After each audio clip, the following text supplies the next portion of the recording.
tossed the keycard into her mop bucket. Not by accident, not in a hurry, not quietly.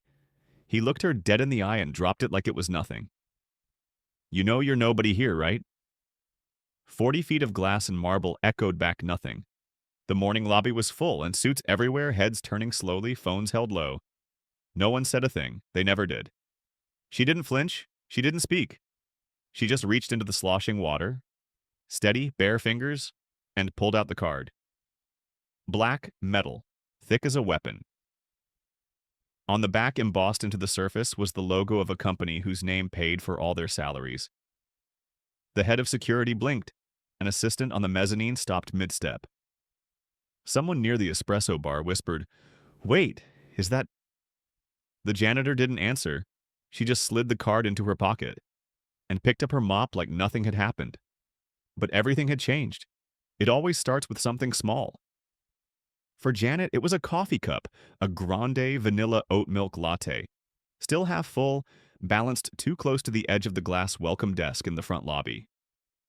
No sleeve, no coaster, no lid. She saw it wobble. Nobody else noticed. With one gloved hand, she slid it 2 inches back, just enough to keep it from falling, just enough to stop it from ruining the $1,000 contract papers scattered beside it. She'd done it 1,000 times, and no one had ever said thank you. But that day, the moment her fingers left the cup, he arrived. Cameron. Cameron Lassiter. 24. Rich, reckless. Wearing sunglasses indoors and a confidence he never earned. The type of man who was born with 2 things: money and an open mouth. He walked in like the floor was rolled out just for him. And in a way, it was. That lobby? His father's company. That building? Named after the man who'd inherited his ego but not his discipline. Cameron was on the phone laughing. Loud, a fake laugh with a real Rolex. And then, squelch. His sneaker hit the edge of a still wet tile. He slipped, just enough to embarrass himself, and that's all it took. "What the hell?" he snapped. "What is this? Who leaves the floor soaking wet like this?" Janet turned her head slowly. The mop was still in her hands. The bright yellow caution, wet floor sign was literally 2 feet from his foot. He didn't care. Are you blind or just dumb? What are we paying you for? To drown people? He gestured broadly, loud enough to draw attention. 2 receptionists froze. A junior exec looked up from his iPad. Nobody laughed, but nobody said anything either. Janet stood still, eyes on the floor. You even speak English? What are you, like, just a janitor? And then, he did it. He pulled out his access card, the black and gold one that opened every executive floor, and flicked it straight into her mop bucket. Here, since you like garbage so much, maybe you'll know what to do with that. Janet didn't react. Not with her face, not with her voice. She just reached into the dirty gray water, bare hands, steady fingers, and pulled out the dripping card. Her gloves were on the cart. She didn't even flinch. And as she turned the card over to read the back, her brow furrowed. There was something there. Not his name, not his face, but a code, a signature, a logo etched into metal. One that she recognized, one she wasn't supposed to hold. Not out here. Not like this. She looked up at him. He was already walking away, but someone else had seen. An intern by the elevator, the woman from HR on the mezzanine, and one of the security guards who didn't blink fast enough. Janet slid the card into her front pocket, lifted her mop, and kept moving. But something had shifted, and the floor wasn't the only thing that had been wiped clean. The service elevator was down. Again. 3rd time this month. Janet stared at the red, out-of-order sign like it owed her an apology. Her cart was loaded, mop, gloves, bleach, dusters, everything for the 16th floor conference rooms. The carpet up there was imported wool, and they wanted it cleaned before the board arrived. Not during, not after. Before. She had 2 options. Wait 40 minutes for maintenance, or use the executive elevator. She hated that elevator. Not because of how it looked. It was beautiful, all glass and chrome and velvet trim, with music that sounded like it cost $1 million to license. No. She hated it because of how it watched her back. Because when a janitor stepped in, everyone acted like someone tracked mud onto silk. Still, she had a job to do, so she pushed the cart forward, rolled it in, pressed 16, and stood very, very still. She didn't belong here. Not in their eyes. 2 seconds later, the doors opened again. Two men stepped in, both tall, both sharp, both in tailored suits so clean they looked fake. One held a brushed leather case with silver hardware. The other, already on the phone. Yeah, we'll push the deal through. She won't say no with the board watching. They didn't acknowledge Janet, didn't nod, didn't look. She was air. The doors started to close, but then came a hand, pale, polished, full of control. The doors bounced back open and Jason Hallbrook stepped in. If Cameron was rich and reckless, Jason was rich and calculated. VP of Investor Relations. Permanent smirk? Watch bigger than his conscience. He looked at Janet, not at her eyes, at her name tag, at her card. Then he spoke. Is this the express? The others shrugged. One pressed the closed door button. Jason didn't like that. Let's not waste their time, he said. Ma'am, this one's headed to the top. You'll want to wait for the next. Janet opened her mouth. I just need next one, he repeated. Voice velvet, smile clinical. Then came the touch. 2 fingers on her elbow, guiding her out like a piece of misplaced furniture. Her boot caught on the metal ridge. The cart wobbled. The suits didn't flinch. One even took a step forward to make room for Jason. Not for her. She stepped back. The doors closed. The elevator rose. And Janet stood there, alone, in silence. For a second, she thought maybe she was overreacting. Maybe this was just protocol. Just business. Maybe she really did look out of place. Maybe that's all this was. But then, behind her, soft and unsure, a voice. Excuse me, ma'am, do you work here? She turned. A woman in her 20s, clearly new. Nervous smile, AR badge half flipped, holding a spilled coffee cup in one hand and a folded letter in the other. Janet nodded. The woman pointed to a stain on the corner of the marble. Sorry, I didn't want to leave a mess. Janet walked over with her rag, and that's when she heard it. The girl didn't hang up her call. She whispered into it, half turning away. I know. But I heard them say they'll fire her if she speaks up again. Yeah, the janitor. The one from last week. I don't know, it feels wrong, you know? Janet didn't move, didn't pause, just kept wiping. But her chest burned. Not with anger, with something colder, deeper. She had been erased so often she forgot what it felt like to be real. And in her pocket, she could still feel the weight of Cameron's card. Still damp. Still humming. She didn't know why she kept it. Maybe for proof. Maybe for power. Or maybe because something in her was done being quiet. There's a particular kind of silence in a corporate lobby at 8:01 a.m. It's not peaceful. It's not calm. It's the sharp silence of people who are watching something they know they shouldn't and pretending they're not.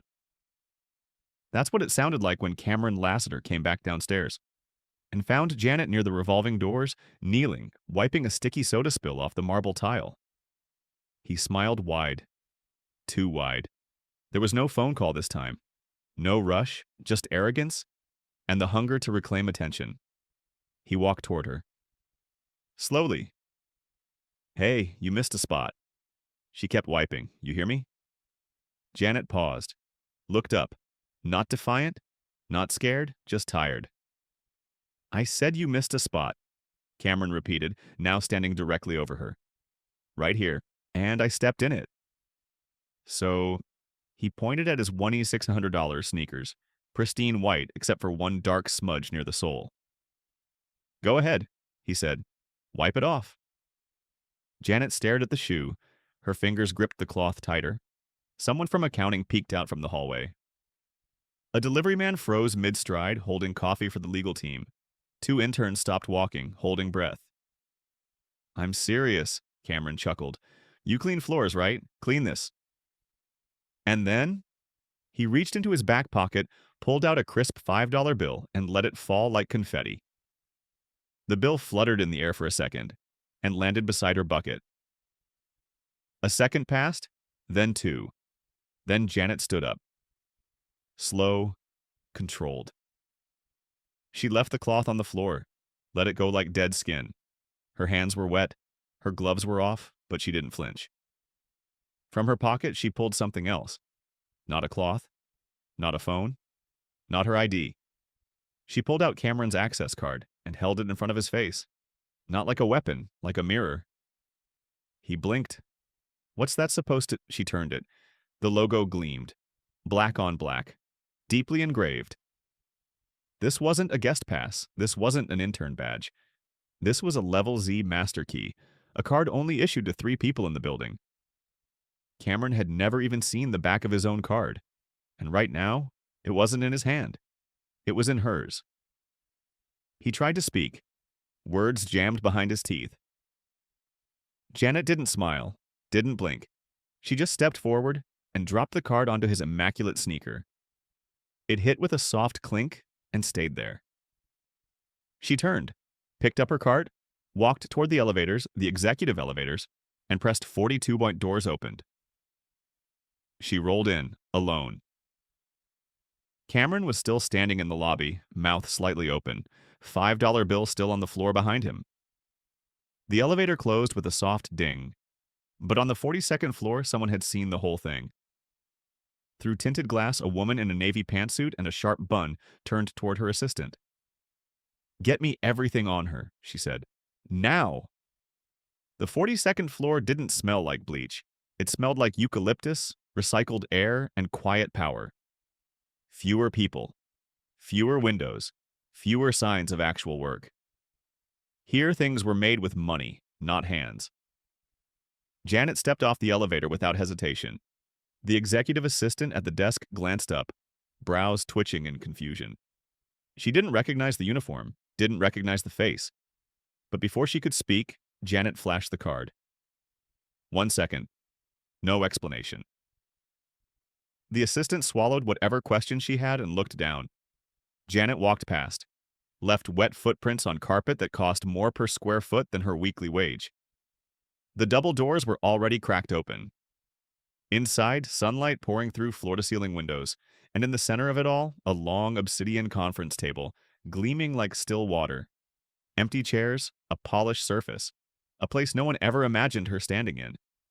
And yet, here she was. She walked slowly around the table, not like a janitor, not like an intruder, like someone who had permission, even if no one remembered giving it. She placed the card in the center of the table. That's when the voice came. "I don't believe we've met." She turned. A tall man stood in the doorway. Salt and pepper hair. Navy suit. Calm as a glacier. Richard Lassiter. The CEO. The man whose name was carved into the marble 5 floors down. The man who signed the checks that kept the building running. He looked at her with the mild curiosity of someone trying to place a face at a reunion they didn't want to attend. "You're with facilities?" Janet nodded once. He stepped forward, eyeing the card. Then his entire posture changed. The smirk vanished. His eyes narrowed, not in suspicion but in recognition. He knew that card. He had signed for that card. Only 3 were issued, 1 for him, 1 for his general counsel.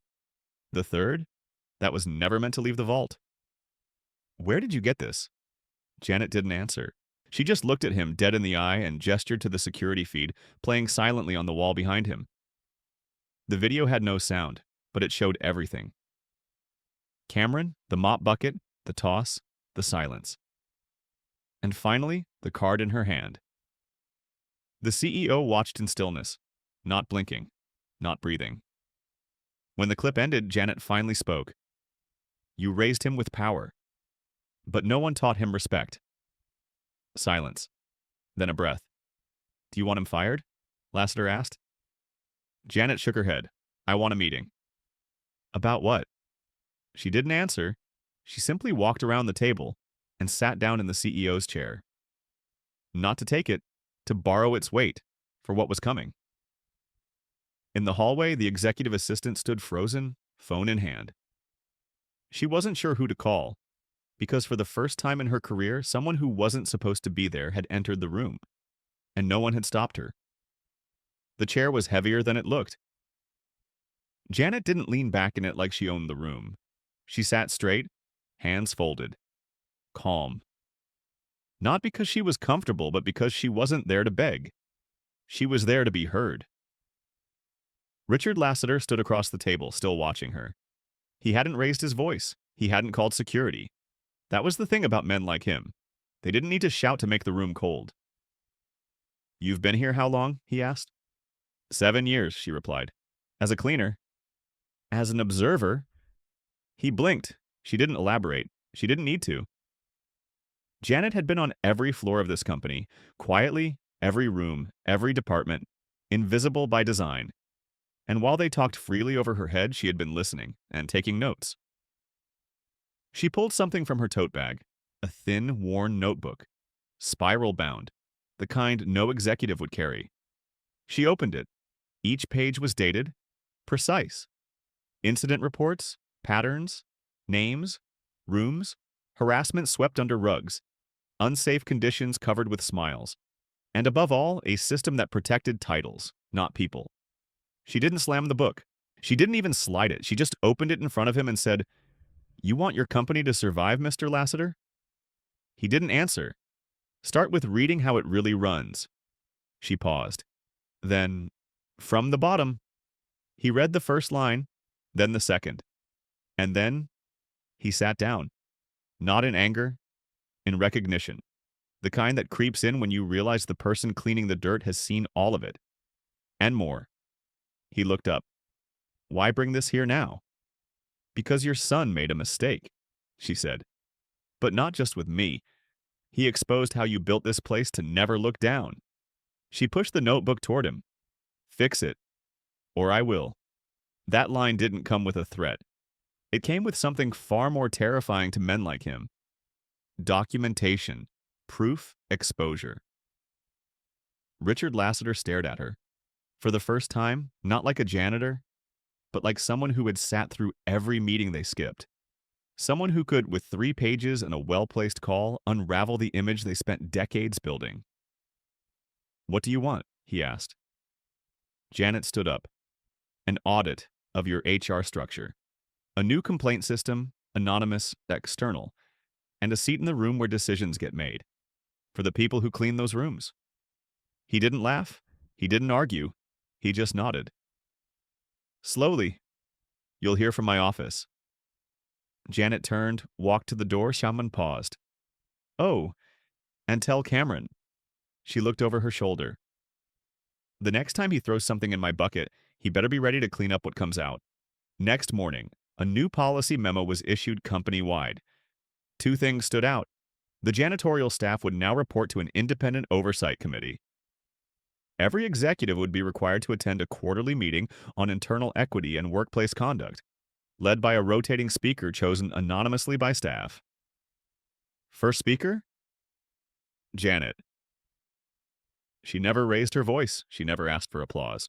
But when she walked into that conference room on the 16th floor, the same one where she once wasn't allowed to ride the elevator, they all stood up. Not because they were told to, because they understood now. She saw the building more clearly than any of them ever had.